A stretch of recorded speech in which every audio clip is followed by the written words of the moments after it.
Okay, hey guys, welcome to this leap year, and I wish you all of the positive things that you wish yourself.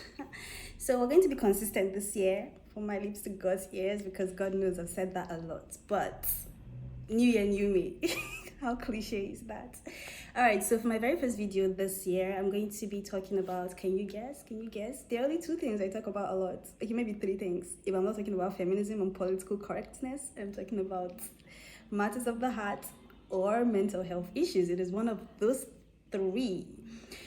But yeah, your guess is as good as mine because I'm not predictable, so I'm just going to go ahead and say it. I'm going to be talking about mental health issue for my very first video because, I say it a lot that I think it is not talked about enough. It is something that is a huge part of the problems human beings are facing, but we tend to focus on the physical ailments and we ignore the mental, forgetting that a lot of the things that manifest physically first started mentally. So before I digress too much or over explain, what am I actually talking about today? The topic is the cycle of abuse. And I'm going to base everything that I'm going to say on this particular question. The premise of everything I'm going to say is going to be based on this particular question. Why is it that there are a lot of people who have experienced abuse, have been victims of abuse, whatever the form of abuse it may be, and then they progress to a point in their lives where they themselves become abusers, or they get into other situations that are abusive. So you see somebody who maybe has experienced childhood molestation, sexual abuse, or whatever form of abuse, and they grow up and they get into other abusive relationships, or they themselves become perpetrators of abuse. Why is that? Let's talk about the mental issue regarding that. If you want to have a brief background on how the brain works as in reaction or as a result of abuse, you check one of my previous videos on the injury that the brain experiences as a result of abuse. I said it affects your prefrontal cortex, it affects the amygdala, it affects the hippocampus, and literally your normal brain functions is altered as a result of abuse, as a result of trauma, any form of trauma, whether abuse or not. So in this situation, it also applies because when a person who has experienced abuse then becomes an abuser, it is because the function of the brain has been altered. That is the genesis. But what are the factors? What are the issues that crop up to cause that?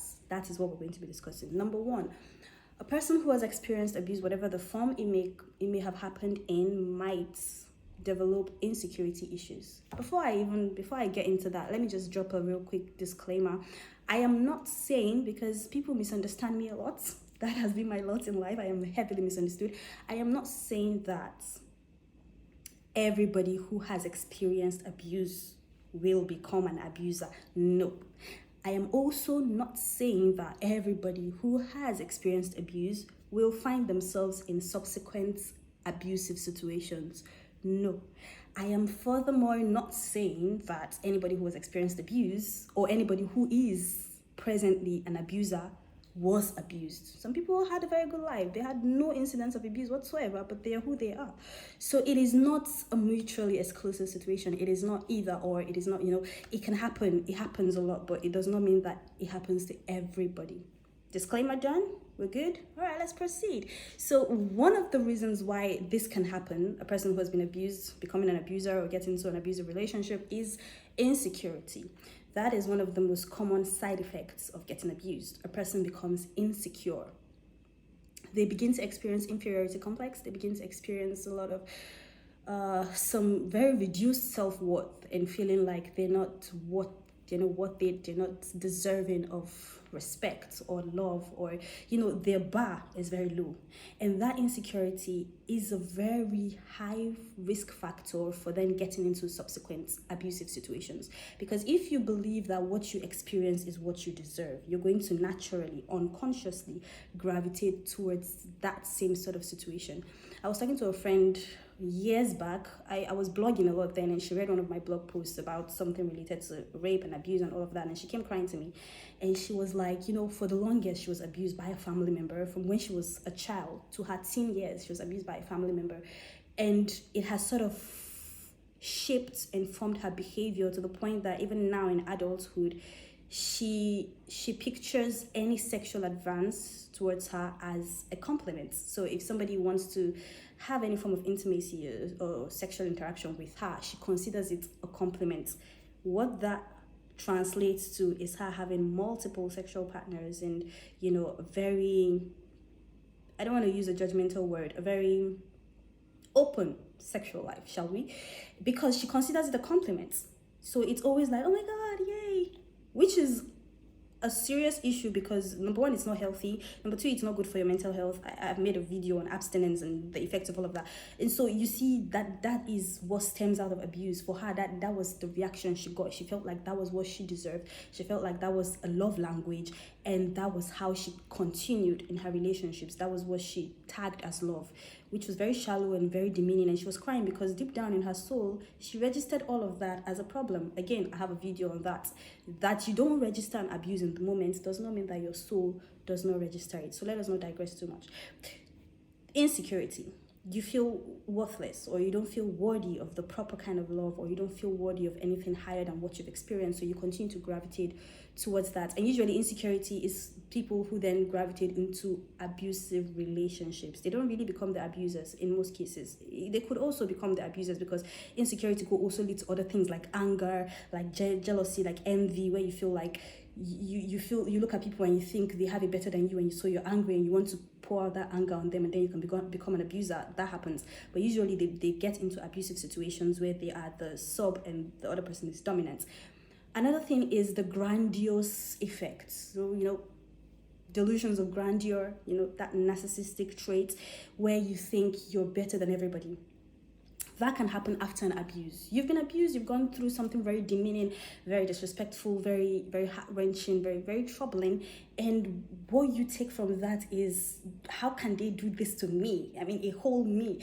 Humans are not worth my time. I can't deal with these people. They're not deserving of empathy. They're not deserving of sympathy. Everybody must suffer. It's very similar to people who get infected by, say, HIV, for instance, and they feel, how dare humans think they are better than me because I have this virus. I was also infected by somebody. I was innocent. In that case, everybody's going to get it. I'm going to go around spreading this virus intentionally. And there are people like that because of the grandiose effects. And that is as a result of their own trauma, because at some point, they were a victim, and then they feel, how dare humans, how dare this, how dare that. People who are not infected by this virus, they think they're better than me, I'm going to pull them down.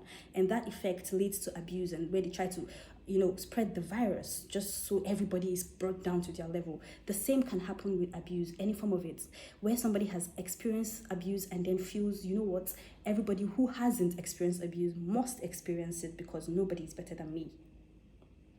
And so it is also stemming from anger. It's stemming from malice. It is as a result of serious, deep-seated hates, and they become abusers themselves. Even though they know the effect of the abuse they experienced, they know how horrible it was. You would think somebody who has experienced this abuse will be more empathetic or sympathetic, knowing how destructive it was to them and not wish it on anybody else. But people react differently to abuse. People have different side effects, and then they feel, the grandiose people who have the grandiose effect feel everybody must get, everybody must collect, basically. Number three, people who have a sort of like Stockholm syndrome. They are aroused by the similarity in their abuse. What I mean is that they've been abused, but then they are aroused by that. For instance, they were raped and they've grown to a point where it arouses them. The idea of rape, the idea of being abused, the idea of being dominated, it arouses them.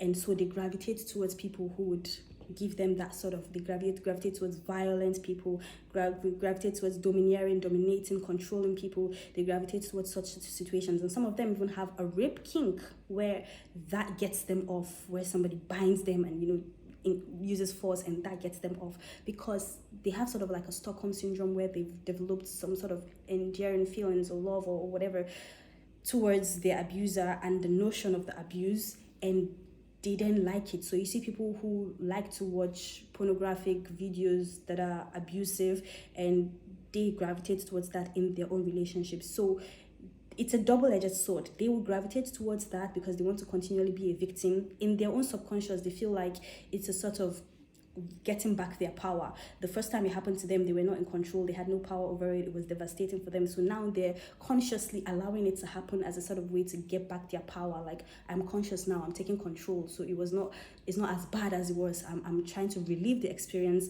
and water down my trauma to make myself believe, it's not that bad, it's a defense mechanism, but a very toxic defense mechanism that happens to people.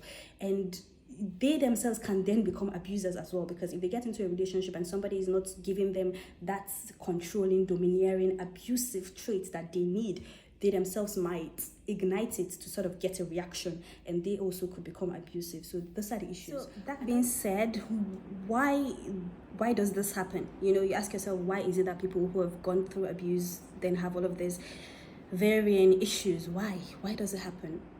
The simple answer is, it happens because they have not healed. They have not gone through the process of healing.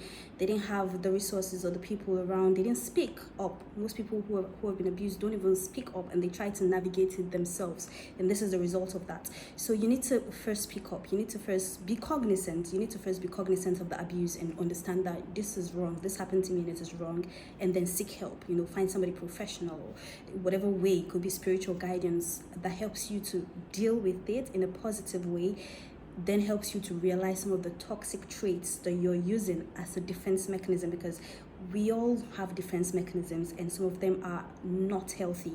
And then when you're cognizant of it and you've spoken, and you come to the realization that these defense mechanisms are very toxic, you find a way to backtrack yourself and get to a point where you have a positive way of handling your experience and moving forward. That is the only way. So if you've experienced any form of trauma or abuse that has been weighing on you and you feel it's affecting you in your relationships, in your behaviors and everything, you need to speak to someone you trust. If you can afford a professional, because many of us need therapy, but we cannot afford a therapist, speak to somebody you trust, somebody with enough intellectual capacity and emotional intelligence that can see from another point, because you need a new set of eyes. You need somebody who can see it and be like, yo, this thing, it doesn't make any sense. It's actually very toxic. You shouldn't be doing that, because your own judgment is clouded. Remember, you have brain injury. You're not going to be thinking as you should. Speak to somebody who will have clarity away from the situation, a third party with intellect and emotional intelligence that is also trustworthy. And in barring any of that, if you don't have anybody, I am always available, very gladly to listen and to give you insight. I'm not a professional yet, but I am a doctor, so I understand some of the science and the workings of these things, and it is very important to me because I have my own issues that I am navigating. And so you can always expect some camaraderie and trust. And with that said, I am going to leave the discussion open, so feel free to drop in the comments whatever you feel, whatever questions you might have, and please don't forget, as always, to like and share and subscribe to the channel. Let's hit the ground running this year. And until next time, your love therapist and your mental health coach. Bye.